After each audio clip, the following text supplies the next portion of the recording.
wheat markets have been on a roller coaster lately. So, what's driving the bullish sentiment and why the sudden pullbacks? From Black Sea tensions to record crops in Argentina, we'll break down what's really behind the volatility. Plus, what does this mean for corn, soybeans, and oilseeds? I'm Johanna Botta, and joining us to break it all down for us is Bertrand Oesterle, VP of Clearing and Execution Sales at StoneX. Welcome back, Bert. Morning. It's nice to have you back. So while you've been away, wheat has been all over the place. Can you start by putting us up to speed? What's going on with these seesaw movements? And also start by explaining why the bullish sentiment. So we're back to war headlines, and it's been about the last 2 weeks, most specifically to the Ukraine-Russian war once again. So people would have seen the US putting out a 28-point peace plan. That has been reviewed by the US, the EU, Ukraine, Russia. So it seemed like we had some momentum for peace, and then the Kremlin came back saying that any striking of a peace deal was premature. And yesterday we had even worse comments from Russia. So the US sent some envoy to Russia, and they met Putin for 5 hours, and Putin came out saying we're nowhere nearer a peace deal. Right.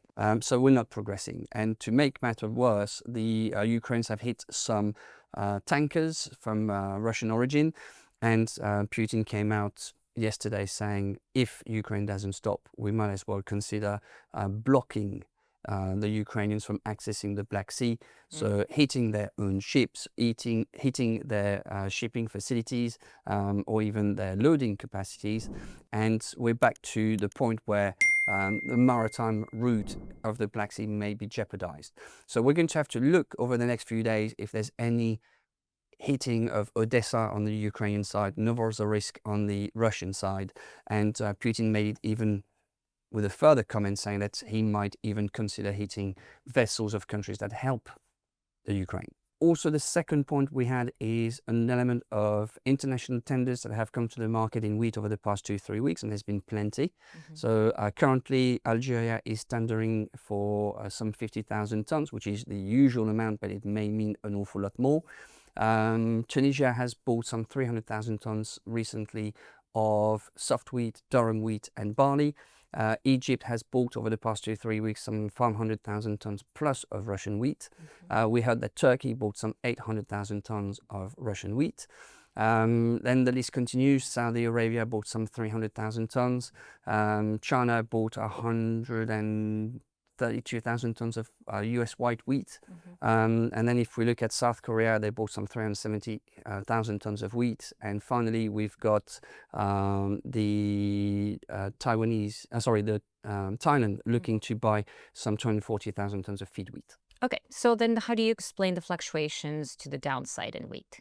So over the past 2-3 weeks, we've had an awful lot of headlines about S&D, so supply and demand, more the supply side. And it feels that every single piece of news, or almost every single piece of news we've had, were bearish. So if we start with Argentina, the Argentinians are about halfway through their harvest, and they're telling us that it's going wonderfully. The crop is estimated in 24 to 27 million ton range, which would be a new record. The past record was 22.4 million tons, and the people we've spoken to locally are saying even the areas with with the worst yields are record yields still. So it's looking really good in Argentina so far. Then when we look at Australia, ABARES put out a crop report at 35.6 million tons, which would be some 4% better than last year. Then we look at Canada. We're going to have a StatScan report tomorrow, and people are looking at a range of estimates of about 36.6 to 38.8 million tons. Again, it's very large, and production, and export around the 27.5 million ton mark. So just with those three countries, it's big improvements. Right. Then if I go beyond to the US is now fully planted for winter wheat. And the crop conditions yesterday from the USDA for Kansas wheat were reported to be 66% good to excellent, which was up from 62% the previous week. So it's going well there as well.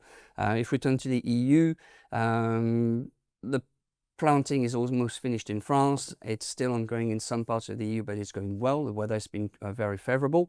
We're hearing, for example, from the UK that the crop is 83% good to excellent. In France, we have a report from Agrimaire saying it's 97% good to excellent, so very high figure to start the season.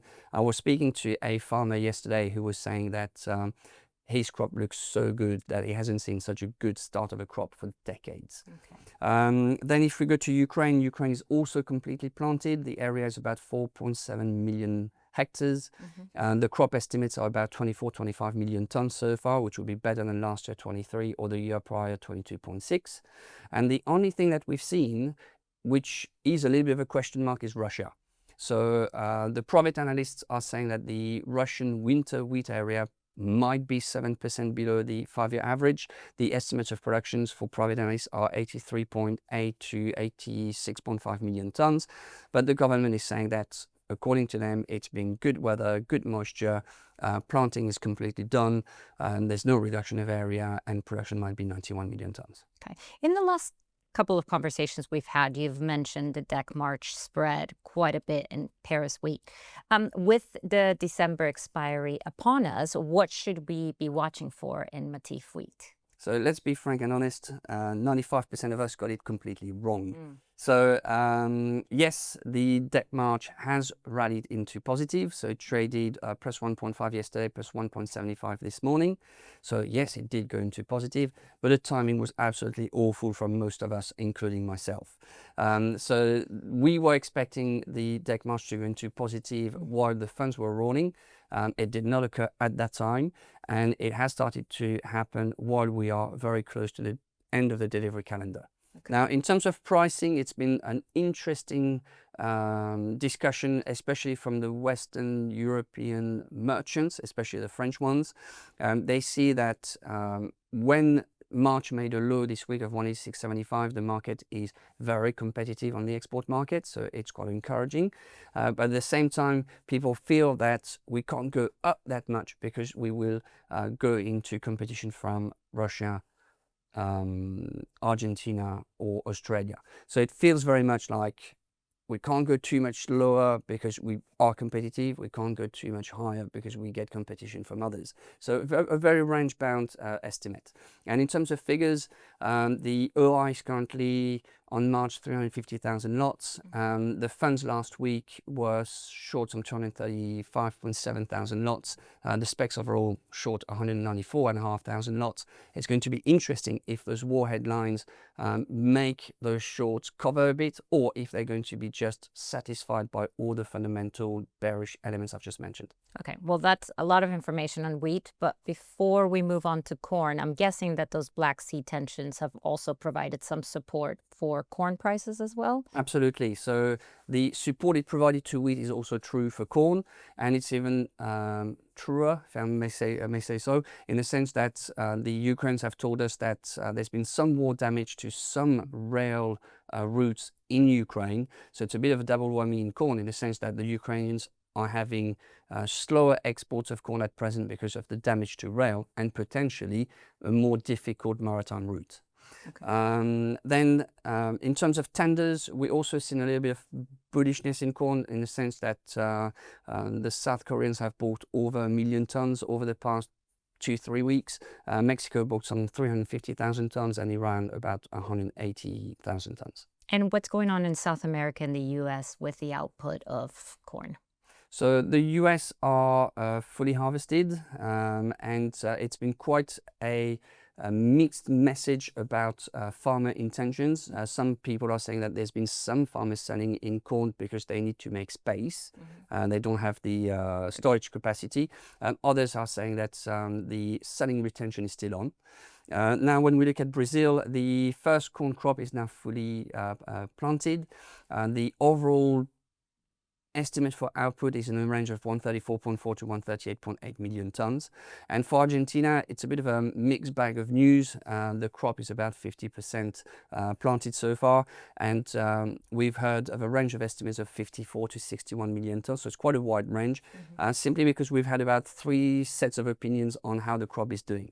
We had some saying that generally speaking it's going well, and others have focused a bit more on some recent flooding issues, and others are saying that other parts of Argentina are also potentially affected by some drought issues still. Okay, and while we're still talking about corn and feed in general, can you put us up to speed of what's been happening in Spain lately? So Spain has had quite some difficulties. They've had some swine fever outbreaks, and that has generated a bit of a consumer panic worldwide.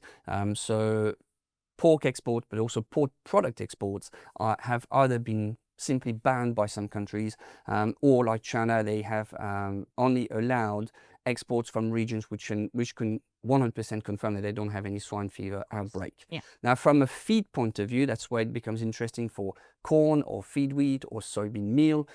We don't know yet what the implication is going to be. In the regions where there's swine fever, would there be a cull of pigs? If there is, then there's less demand for feed. And in other regions where there's no necessity to cull, but they can't export, they need to feed those pigs for longer. So we're going to have to keep an eye on how it's going to affect the feed into Spain. Now I want to move on to soybeans, which last time we spoke, China had bought a very small amount of soybeans from the US. Have they bought any more? So it's been a little bit complex in terms of rhetoric, I should say. The Chinese have said that they had no firm commitments, and Trump came in saying that instead of by December, it might be by spring, so trying to buy more time. Now, what we've seen is some regular buying from China, and the confirmed figures we have so far are in a range of 3.2 to 3.8 million tons. It may be more, there might be more orders on the way. And it comes at a time where China is playing a bit of a game. They've recently rejected a 69,000 ton cargo from Brazil on grounds of contamination with pesticides, and the market was very dubious. It was like, well, is China playing games, saying they don't want that Brazilian because they've got to buy the US, or is it just genuine? So we're going to have to keep an eye on those headlines. And also, all that buying of US soybean comes at a time also when the US demand domestically is quite strong, and we had a NOPA crush figure for October, which came in at 227.8 million bushels or so, and that was a huge figure, and that was a record high for any month so far. Okay, and before we let you go, anything else you want to talk to us about within oilseeds?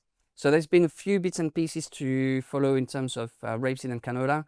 So we've got a StatsCan report tomorrow for Canada, and the market is expecting a higher canola crop in Canada, some 21.25 million tons compared to about 20 last month. When we look at Australia, Barres came in at 7.2 million tons, which is 13% better than last year. And when we look at the EU, the current estimates of, a range of estimates, I should say, is 20.2, 20.8 million tons. The conditions in Europe have been pretty good so far. And there's been a lot of discussions, especially from merchants in Europe, about what's going on in rapeseed or canola in general, especially when we consider that there's been talk between China and Australia about China potentially taking some non-GM Australian canola. And so the speculation in a way, or the hopes in a way from the European merchants, is that it's going to take away some disponibilities worldwide, and so other international consumers will have to come to Europe. And it is in a way their explanation about seeing the specs going long into rapeseed in Paris, and the longest some 37,000 lots so far. And it also explains, according to them, the inverse onto the Feb May, which has gone into positive. We're currently around plus 4.5. Okay. And finally, when we look at South America, we still have production estimates for Brazil in the 177, 179 million ton mark. So most people are around 178. Export estimates are still high, 111 to 112 million tons. And then when we look at Argentina, it's been a bit more complicated in the sense that the crop is 25 to 30% planted, and people are saying that it's been a bit slower due to some flooding issues. Bertrand, amazing insight as always. Thank you so much. And thank you to our viewers for watching. For more financial content, don't forget to like and subscribe to our channel.